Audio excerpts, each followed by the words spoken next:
হায়রে, মানুষ রাস্তাঘাটে দেখলেই আমাদেরকে দেখে হাসাহাসি করে, কারণ তারা ভাবে টাকার জন্য এগুলো করছে। আমরা যদি টাকার জন্য করতাম তাহলে অন্য কন্টেন্ট নিয়ে কাজ করতাম, দেশকে ভালোবেসে দেশের জন্য আর কোনো কাজ করতাম না। এই রাস্তাটি করিমপুর থেকে কৃষ্ণনগরের একটি রাজ্য সড়ক, যেটিতে প্রতিদিন হাজার হাজার গাড়ি চলাচল করে। কিন্তু দুঃখের বিষয়, সামনে একটি স্কুল, তার আগে দুটো সতর্কতা চিহ্ন দেওয়া আছে, যেটি বাঁশঝাড় ও গাছপালায় ঢেকে গিয়েছে। এই স্কুলটির সামনে দিয়ে অচেনা ব্যক্তি অনেক জোরসে গাড়ি চালিয়ে যায়, সে জানেও না এখানে স্কুল রয়েছে।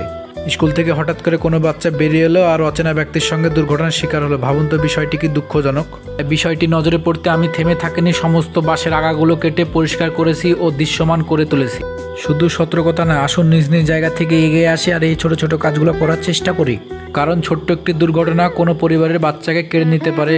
এইরকম ভিডিওগুলি যদি আপনাদের ভালো লাগে, একটি লাইক ও কমেন্ট করে পাশে থাকবেন, কারণ একটি কমেন্টই আমাদেরকে অনেক মনোবল বাড়ায় ও কাজ করার চেষ্টা করায়।